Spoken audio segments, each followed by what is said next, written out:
하나님 말씀 로마서 7장 7절에서 14절까지 말씀입니다.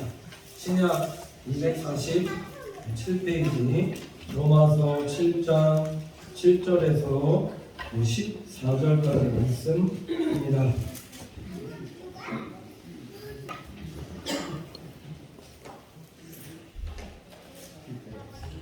다 찾으신 분하고 제가 공독해 올리도록 하겠습니다. 그런즉 우리가 무슨 말 하리요? 율법이 죄냐? 그럴 수 없느니라. 율법으로 말미암지 않고는 내가 죄를 알지 못하였으니 곧 율법이 탐내지 말라 하지 아니하였더라면 내가 탐심을 알지 못하였으리라. 그러나 죄가 기회를 타서 계명으로 말미암아 내 속에서 각양 탐심을 이루었나니 이는 법이 없으면 죄가 죽은 것이니라. 전에 법을 깨닫지 못할 때에는 내가 살았더니 계명이 이름에 죄는 살아나고 나는 죽었도다. 생명에 이르게 할 그 계명이 내게 대하여 도리어 사망에 이르게 하는 것이 되었도다. 죄가 기회를 타서 계명으로 말미암아 나를 속이고 그것으로 나를 죽였는지라. 이로 보건대 율법도 거룩하며 계명도 거룩하며 의로우며 선하도다. 그런즉 선한 것이 내게 사망이 되었느뇨? 그럴 수 없느니라. 오직 죄가 죄로 드러나기 위하여 선한 그것으로 말미암아 나를 죽게 만들었으니 이는 계명으로 말미암아 죄로 심히 죄되게 하려 함이니라. 우리가 율법은 신령한 줄 알거니와 나는 육신에 속하여 죄 아래 팔렸도다. 아멘. 그래서 이제 찬양 듣겠습니다.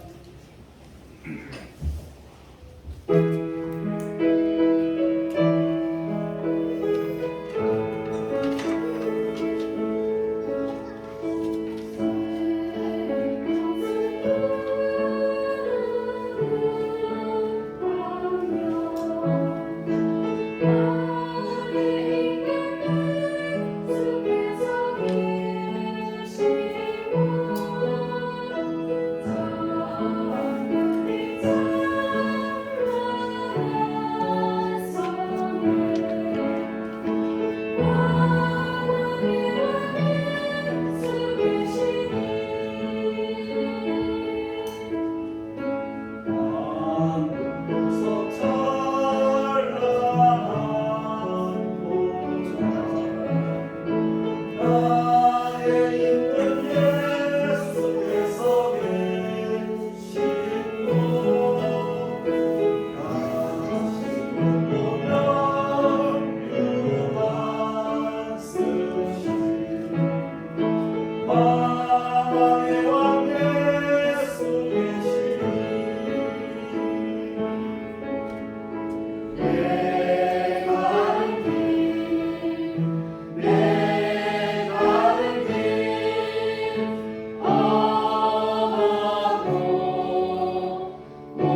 우리 성가대 찬양을 하나님께서 기쁘시게 받아주셨으면 좋겠습니다. 저희 옆에 분 모시면서 인사하도록 하겠습니다. 사랑합니다. 축복합니다. 잘하셨습니다. 잘 될 것입니다.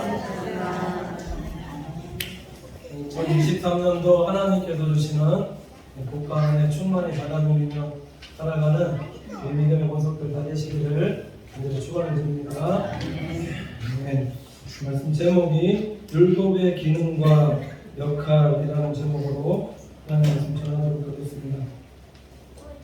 한번 말씀드렸던 것 같은데 제가 일본의 대학원에 진학하기 위해서 일본에 가서 이제 일본 학원을 다녔습니다. 그래서 숙소랑 학원 사이에 그날따라 이제 야친이라고 합니다. 집세를 내기 위해서 그래서 이제 학원까지 갔다가 돌아오는 길에 자전거를 타고 이렇게 돌아왔는데 한 사람이 정확하게 말하면 도로인데 인도에서 튀어나오는데 일본 사람이 있는데 튀어나오니까는 제가 자전거를 타다가 이렇게 약간 핸들을 돌렸습니다. 그러면 거의 자전거 웬만한 타는 사람은 10초 8분에 다 비켜가거든요. 근데 비켰는데도 불구하고 이게 이 사람 일본 사람이 갑자기 자전거 이렇게 비켰는데 그쪽으로 뛰어들면서 몸을 확 일부러 저하고 부딪힌 거죠. 일본말로 와닿더라고요. 딱 부딪혔는데 부딪히고 나서 이 사람이 갑자기 원래 이쪽으로 부딪히면 이렇게 굴러야 되는데 거짓말로 이제 그런 거 금방 표현하는 부딪혔는데 이 앞쪽으로 해서 떼굴떼굴 구는데 이 등에 이제 옷 입었는데 이게 막 들렁들렁 하면서 손도 거쳐지면서 보는데 문신이 막 있는 겁니다. 이레즘이라고 합니다. 아이고 그래 큰일 났다. 한눈에 봐도 이게 나쁜 사람인 것을 알 수 있었는데 나중에 깨달은 것이 오늘 본문과 연관이 있어서 말씀을 드리는 겁니다. 선한 율법에 죄가 들어왔다라는 것이 이게 어떤 의미인지 제가 이때 분명하게 이 말씀에 대해서 깨닫게 된 사건이었다는 거죠. 좀 더 설명을 드리면 분명히 나에게 일부러 부딪혔는데 잘못은 누가 있는가? 내가 잘못한 것이 아니라 일부러 부딪힌 사람 잘못이 맞습니다. 그런데 경찰서를 가보니까는 이 문신한 사람이 무엇에 대해서 잘 알고 있었냐면 도로교통법. 저는 아무것도 거의 그 당시 잘 몰랐는데 이 사람은 도로교통법에 대해서 잘 알고 있는 사람이었는데 제가 왜 잘못한 것으로 되어졌는가? 분명히 잘못은 이 사람이 부딪혀서 잘못했지만은 이 사람이 법에 대해서 잘 아는 것은 자동차는 원래 도로로 다녀야 되는데 도로도 다니는 겁니다. 차들이 다니는 도로도 다녀야 되는데 인도를 가다가 부딪혔으니까 저는 이제 가서 계속해서 이거 아닙니다. 이 사람이 일부러 그랬습니다. 근데 CCTV가 있나 누구 변호해주는 사람이 있나 법으로만 보면 그러니까 인도 위에서 자전거 타다가 사람 부딪히게 된 그러니까 누가 봐도 이게 제 잘못한 것으로 이렇게 판정이 났다는 것이죠. 근데 중요한 건 뭐냐면 제가 이 당시에 한참 로마서 7장 이 본문 대학원 지나갈 거라고 이게 본문 묵상하고 있었거든요. 근데 자 이때 율법에 죄가 들어왔다 기회를 타고 죄가 들어왔다라는 것을 하나님께서 분명하게 깨닫게끔 이렇게 해주시더라는 겁니다. 말씀의 의미는 선한 것도 이렇게 악용이 되어질 수 있구나. 법이라는 것도 어떻게 사용되어짐에 따라서 악용이 되어질 수 있구나라는 것을 하나님께서 깨닫게끔 그렇게 하시더라고요. 자 오늘 성경이 말씀하는 것이 이것인데 7절 8절 보면 이렇게 말씀하고 있습니다. 그런즉 우리가 무슨 말 하리요 율법이 죄냐 그럴 수 없느니라. 율법으로 말미암지 않고는 내가 죄를 알지 못하였으니 곧 율법이 탐내지 말라 하지 아니하였다면 내가 탐심을 알지 못하였으리라. 그러나 죄가 기회를 타서 계명으로 말미암아 내 속에서 각양탕심을 이루나니 이는 법이 없으면 죄가 죽은 것이니라. 이렇게 말씀하고 있습니다. 자 말씀의 의미가 이렇습니다. 율법이 잘못되었는가 죄인가? 분명하게 오늘 사도 바울이 성경에서 말씀을 통해서 우리에게 얘기하는 것은 율법은 죄가 아니다라는 겁니다. 율법 자체는 거룩한 것이다. 법 자체는 거룩한 것이다. 그래서 로마서 7장 7절 보시면은 그런즉 우리가 무슨 말 하리요 율법이 죄냐 그럴 수 없느니라. 율법으로 말미암지 않고는 내가 죄를 알지 못하였으니 곧 율법이 탐내지 말라 하지 아니하였다면 내가 탐심을 알지 못하였으리라고 말씀하고 있더라는 거예요. 율법이 죄가 아니라 율법이 있었기 때문에 우리가 죄인이고 우리 안에 죄가 거한다는 것을 하나님께서 우리 안에 뭔가 잘못된 것이 거한다는 것을 이걸 하나님께서 깨닫게끔 그렇게 하셨다 말씀하고 있다는 거예요. 자, 우리 안에 죄된 본성이 있다는 것을 우리가 어떻게 깨닫고 알 수 있는가? 이거 한번 앞에 말씀드릴 때 어린아이 안에 죄된 본성이 있다는 것 태어나면서부터 가르쳐 주시다는 거 하는데도 불구하고 그런 뭐 이기적인 것, 개인적인 것, 욕심이 있다는 것 말씀을 드렸는데 이거 어린아이와 같은 이런 경우 말고 자, 예를 들은 겁니다. 잔디밭에 들어가지 마시오라고 적혀있는 팻말 같은 거 혹시 보셨습니까? 열지 마시오, 먹지 마시오, 하지 마시오라는 이런 글귀가 붙어있으면 이상하게 마음속에 잔디에 안 들어가야지, 열지 않아야지, 먹지 않아야지, 하지 말아야지 이런 마음도 들어야 되지만 근데 이런 마음이 드는 것이 아니라 이상하게 들어가고 싶은 마음, 열고 싶은 마음, 먹고 싶은 마음, 하고 싶은 마음이 마음속에 들더라고요. 하지 말라고 안 하면 되는데 왜 하지 말라는데도 불구하고 이런 마음들이 두 마음이 마음속에서 왜 계속해서 공존하느냐 라는 겁니다. 창세기 2장 보시면 하나님께서 에덴 동산에 선악과를 만드시고 다른 것은 다 먹어도 되지만은 이것만은 먹지 말라고 말씀하셨습니다. 이거 먹는 날에는 정령 죽으리라고 말씀하셨는데 근데 어떻게 했습니까? 하나님의 말씀 지키지 아니하고 하와가 뱀의 유혹에 의해서 선악과 따먹고 범죄하게 되어서 에덴 동산에서 쫓겨나게끔 되어지고 자신이 먹게 되었음을 보게 되었다라는 겁니다. 자, 지금 보시면은 선악과를 먹지 말라라는 것이 율법이라면 자, 그럼 뱀은 뭔가 이게 죄더라라는 거죠. 선한 율법에 죄가 기회를 타고 들어와서 우리를 죄인처럼 만들어버렸다. 성경이 이렇게 말씀하고 있더라는 겁니다. 이걸 좀 더 구체적으로 설명을 드리면 율법 자체가 죄냐라는 것은 아닙니다. 선악과를 먹지 말라라는 이 율법의 말씀이 이게 죄인가 죄가 아니다라는 거죠. 우리를 사랑하시는 하나님의 말씀이자 계명이다라는 겁니다. 율법 자체는 선하다는 것인데 이걸 잘 알고 있는 뱀이 기회를 타고 와서 나를 속이고 선악과를 먹는 날에는 정녕 죽으리라가 아니라 너도 하나님과 같이 되리라 유혹하고 미혹해서 선악과를 먹게 해서 인간이 재현되어지게끔 그렇게 만들어 버렸다는 거예요. 벌써 마음속에 하지 말라 하라는 말씀이 있을 때 내 마음속에 반대되는 마음이 든다는 것은 이미 우리 안에 무엇이 지금 존재하고 있는가? 죄가 마음속에 들어오는 것이다. 이렇게 생각하시면 되겠다는 거예요. 또 하나 더 있습니다. 그러니까 법을 아는 자들이 더 법을 악용하게끔 되어지고 오늘 말씀해 보면은 우리 뭐 세상 정치인들을 봐서 알겠지만 법을 모르는 사람이 법을 악용할 수는 없습니다. 근데 법을 모르는 자들이 더 보면은 법을 교묘하게 더 악용하지 않느냐라는 거죠. 사탄마귀가 얼마나 교묘한가 법 위에서 성도를 미워하고 있는지 이거는 조금만 성경 묵상해 보고 보면은 우리가 잘 알 수 있다는 거죠. 복음서에서도 보면은 예수님을 미혹할 때에 사탄마귀가 어떻게 미혹하는가 하나님의 말씀 시편 말씀 인용해 가면서 성전 위에서 뛰어내려라 그러면은 주의 천사가 바칠 것이다. 사탄마귀가 하나님의 말씀을 교묘하게 인용하면서 뛰어내리면 천사들이 바칠 것이다. 이렇게 미혹하더라는 거죠.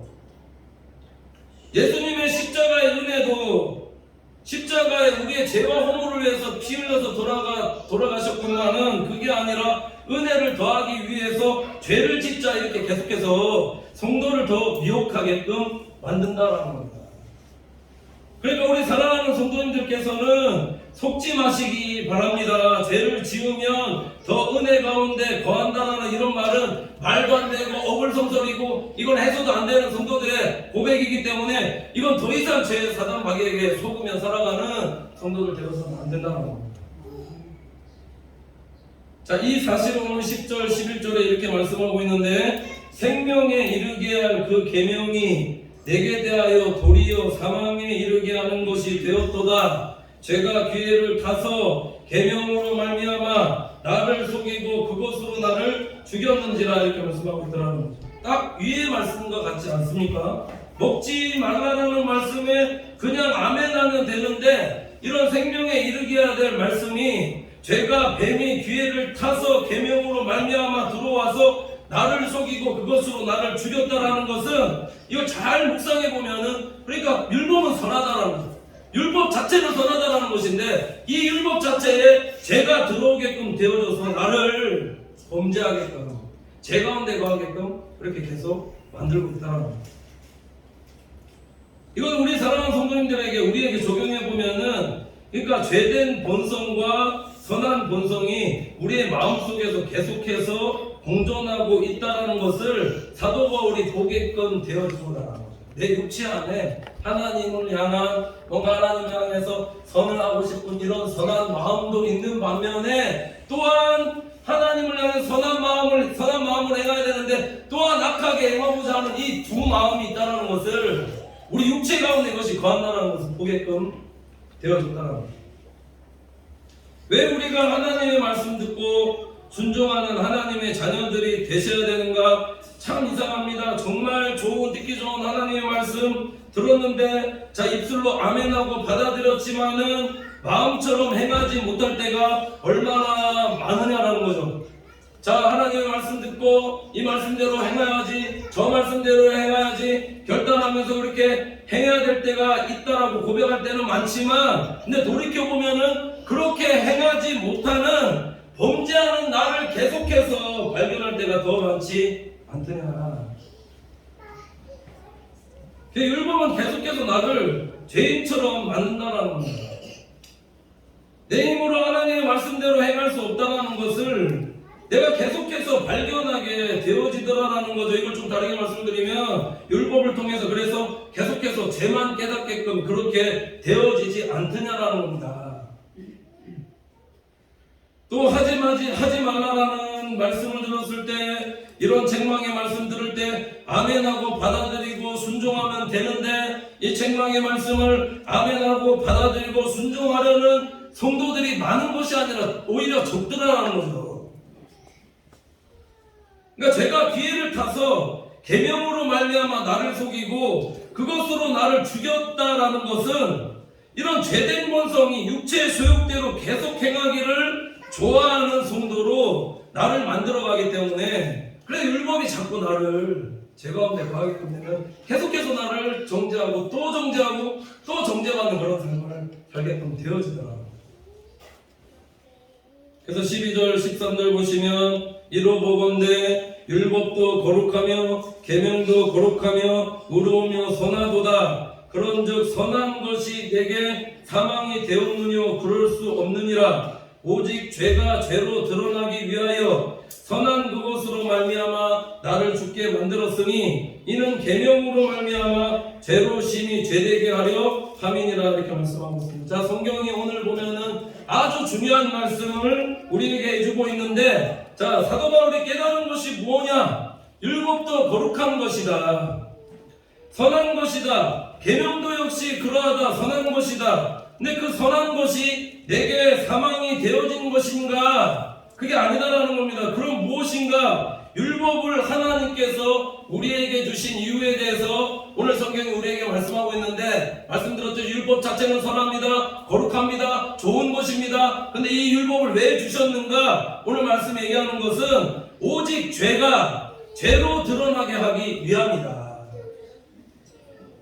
죄가 죄로 드러나기 위하여라는 것은 하나님께서 우리에게 이 율법의 말씀을 허락하여 주시지 않았다면은 우리가 어떠한 상태 속에서 계속해서 살아가게끔 되어지는 것인가? 말씀드렸듯이 율법 이전의 사람들과 같이 법 없는 사람들과 같이 죄를 지어도 죄 가운데 거해도 깨닫지 못하고 알지 못하고 뭔가 죄에 무뎌진 사람으로 계속해서 제가 왕노를 하는 그 사람들로 그 속에 속해서 계속해서 살아가게 된다는 겁니다. 그렇지 않냐라는 거죠. 하나님의 말씀을 모르고 살아가는 사람들, 말씀을 몰랐을 때 우리가 세상 사람들처럼 생활하게끔 되어졌을 때 우리가 뭔가를 행했을 때 이게 죄다라고 생각하면서 살아가는 사람 몇이냐 되어지겠느냐. 예를 들면 이런 겁니다. 좀 다르게 말씀드리면 세상 사람들은 율법도 모르고 하나님 말씀도 잘 알지 못합니다. 자신의 삶이 죄인이라는 것 모른다라는 거죠. 왜 그러느냐? 세상의 법에 대해서 죄짓지 않고 죄인이 아닌 것처럼 살 수가 있더라. 세상 법에 접촉이 않은 데를 범위 안에서 내가 죄짓지 않고 살면은 그게 무슨 죄인이냐라는 거죠. 근데 중요한 건 이겁니다. 성경이 말씀하는 것은 하나님 보시기에 죄인의 기준이라는 것을 전혀 모른 채 살아가고 있더라는 거죠.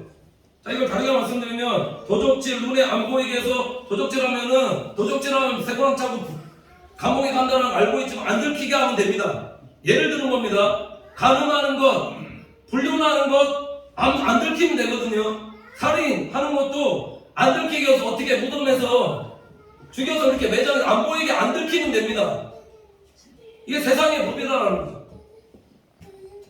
세상의 법에 적용되어지지 않더라도 근데 우리는 하나님 앞에서 어떻게 살아가야 되는가? 자, 우리에게 율법을 주신 것은 이건 우리는 코람데오더랍니다. 코람데오. 하나님 앞에서 하나님이 다 보고 감찰하고 계시다는 겁니다. 성경이 말씀하는 죄인의 기준이 어느 정도인가 하나 예를 들어보면 예수님께서 마태복음 5장 27절에 이렇게 말씀하셨는데 또 간음치 말라 하였다라는 것을 너희가 들었으나 나는 너희에게 이르노니 여자를 보고 음욕을 품은 자마다 마음에 이미 간음하였느니라 이렇게 말씀하고 있습니다. 자, 율법만 보면은 구약의 율법만 보면은 간음이란 개념이 유부녀를 범하게끔 되어졌을 때 간음죄가 직접 행하였을 때 간음죄가 성립이 되어지지만 오늘 예수님께서 말씀하시는 것은 이 간음이라는 것은 보는 것만으로도 이게 간음이다. 그러니까 성경이 말씀하는 이 죄인의 기준이라는 것이 우리가 생각할 때 내가 죄인이 아닌데라고 고백하는 그 수준이 아니다라는 겁니다. 얼마나 우리를 더 죄인 되게 하는지 그거 아시겠느냐. 그러니까 율법적으로 따지면 죄가 없다라고 사람들이 말하는 것 그게 아니더라. 다 율법에 죄인처럼 적용이 되어서 우리를 다 죽게끔 만드는 것이 이게 율법이다. 그러니까 세상 모든 사람들이 이 다 죄인이고 죄인 아닌 사람들이 없다. 다 율법 안에 가둬놓는다는 거죠. 그럼 오늘 말씀과 같이 계명으로 말미암아 죄로 심히 죄되게 하려 함이라는 것은 율법은 우리가 죄인이라는 것을 깨닫게 하시는 것이고 왜 율법을 주셨는가? 이게 나쁜 게 아니고 나쁜 게 아니라는 겁니다. 왜 주셨는가? 내가 하나님 앞에서 얼마나 죄인이다라는 것을 깨닫게 하시기 위해서 하나님께서 주셨다는 거예요. 그럼 또 알게 하는 것, 또 하나 알게 하는 것이 무엇인가? 오늘 14절 보면 이렇게 말씀하고 있는데 우리가 율법은 신령한 줄 알거니와 나는 육신에 속하여 죄 아래 팔렸도다 이렇게 말씀하고 있습니다. 사도 바울이 오늘 사랑하는 성도님들에게 하시고자 하는 말씀을 하고 있는데 그래 율법은 선하고 율법은 거룩한 것이고 율법은 신령한 것이고 이렇게 계속 말씀하고 있습니다. 근데 왜 이런 것이 선한 것이 내가 지금 신앙생활을 하면서 살아가고 있는데 나는 왜 계속해서 죄인처럼 살아가고 있는가? 좋은 거지 않습니까? 선한 것인데 근데 왜 나는 죄인처럼 살아가고 있는가? 나는 육신에 속하여 죄 아래 팔렸도다 이렇게 말씀하고 있는데 이 말씀의 의미는 내가 하나님 앞에서 선하지 않다라는 것, 내가 거룩한 사람이 아니다라는 것, 내가 신령한 사람이 아니다라는 것, 이걸 다르게 말씀드리면 내가 성령의 소욕이 아니라 육체의 소욕을 따라서 살아가는 것을 좋아하는 사람이다라는 것을 율법을 통해서 계속해서 깨닫고 알게 되어지게끔 그렇게 만들고 있더라라는 거죠. 우리가 가진 이 육신이 죄 아래 팔려서 죄된 본성대로 살아가는 것을 좋아하는 그런 육체들이라는 거죠. 이런 육체를 가지고 살아가고 있더라. 그러니까 탐심이라는 것도 끝이 없죠. 하나 먹으면 2개 먹고 싶고 2개 먹으면 10개 먹고 싶고 10개 있는데도 불구하고 1개 안 나눠주고 싶고 더 갖고 싶고 더 갖고 싶고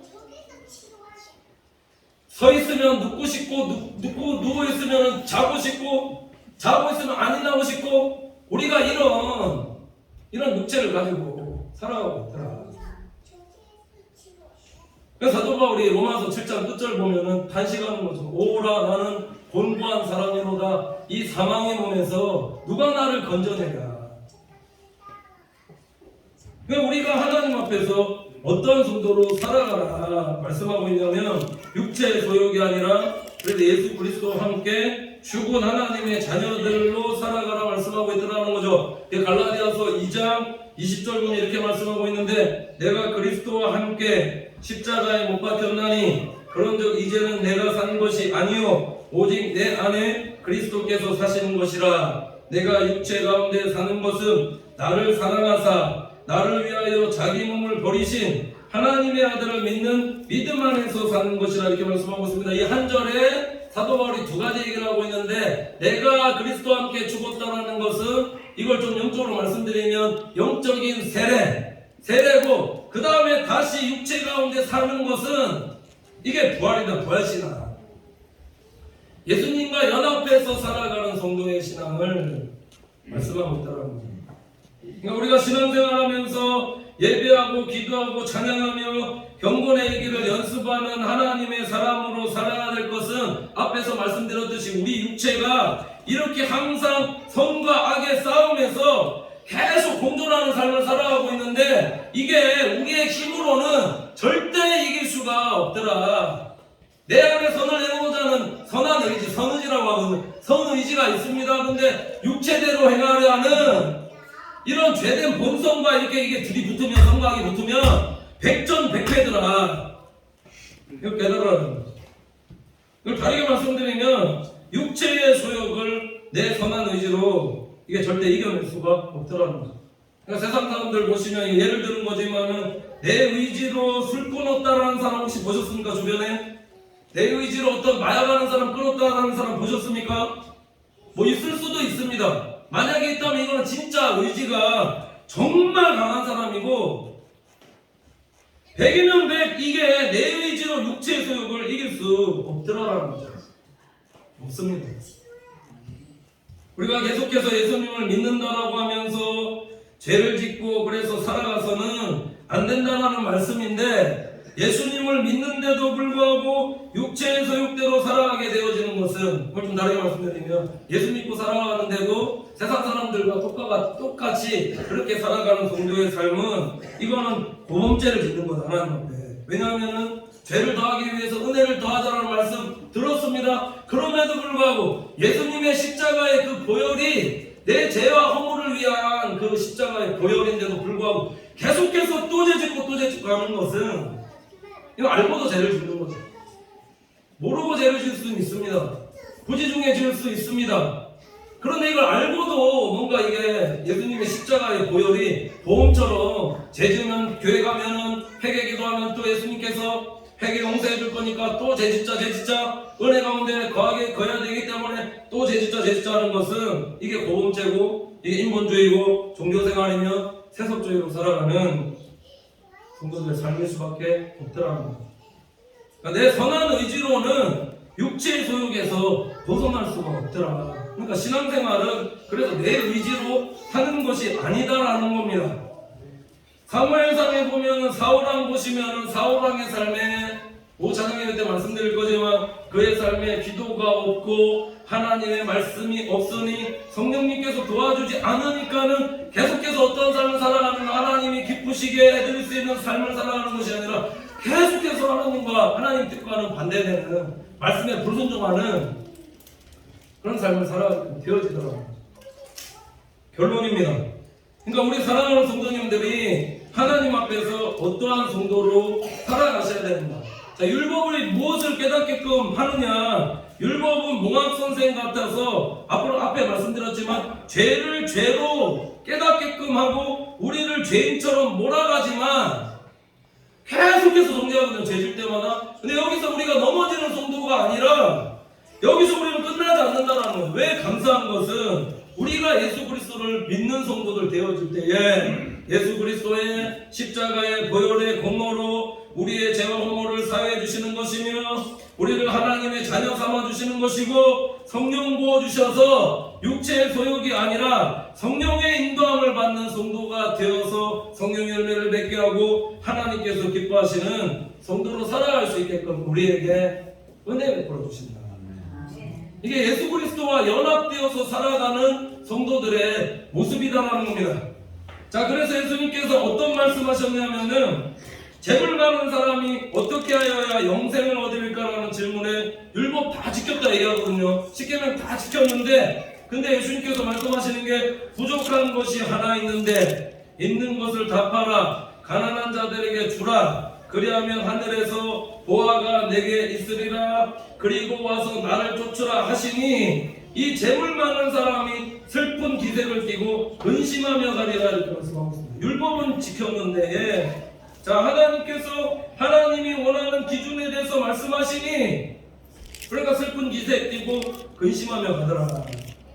예수님께서 뭐라 말씀하세요? 재물 많은 사람은 하나님 나라에 들어가기가 쉽지 않다 말씀하셨는데 그래서 제자들이 여쭤봅니다. 그러면 하나님 누가 하나님의 나라에 들어갈 수 있습니까? 라고 여쭤보니까 예수님께서 뭐라고 말씀하셨냐면 마가복음 10장 27절에 이렇게 말씀합니다. 예수께서 저희를 보시며 가라사대 사람으로서는 할 수 없으되 하나님으로서는 그렇지 아니하니 하나님으로서는 다 하실 수 있느니라. 말씀의 의미는 내 의지로 할 수 없다는 거예요. 내가 죽고 내가 예수 그리스도와 함께 죽고 내가 예수님과 함께 연합된 자 되어 성령의 소욕을 쫓아서 성령의 인도함을 받아 살아가는 성도들이 되어질 때에 더 이상 율법이 나를 정죄하지 않고 성령의 열매를 맺으며 갈라디아서 5장 22절 23절 보시면 오직 성령의 열매는 사랑과 희락과 화평과 오래 참음과 자비와 양선과忠성과 온유와 절제니 이와 같은 것을 금지할 법이 없느니라 말씀하셨습니다. 믿음의 역사로 믿음의 상속자로 살게 하신다는 것을 기억하면서 예수 그리스도 안에 성령 안에 주님과 함께 연합된 자로 살아서 많은 열매 맺고 선한 일 하는데 귀하게 쓰임받으며 살아가는 우리 믿음의 모습을 보내시기를 축원을 드립니다. 기도하겠습니다. 하나님 감사합니다. 사랑하는 주의 권속들 우리에게 율법을 주신 하나님의 사랑과 은혜를 깨달아 늘 하나님의 말씀에 순종하는 성도로 살게 인도하여 주시며 우리 안에 육체에 소욕되고 살지 않도록 사단 마귀의 유혹에 넘어가 하나님의 뜻대로 행하지 못하는 성도들 되어지지 않도록 늘 하나님의 말씀과 기도로 깨어있는 우리 성도들의 신앙생활 되어지게 인도하여 주시옵소서. 내가 그리스도와 함께 십자가에 못 박힐 때 다시 그리스도와 함께 살게 되어짐을 깨닫고 늘 성령의 인도함을 받아 성령의 열매를 맺고 믿음의 상속자로 하나님의 후사로 살아가는 우리 믿음의 모습들이 다 되어지게 인도하여 주시옵소서. 믿고 감사드리며 예수님의 이름으로 기도드립니다. 아멘.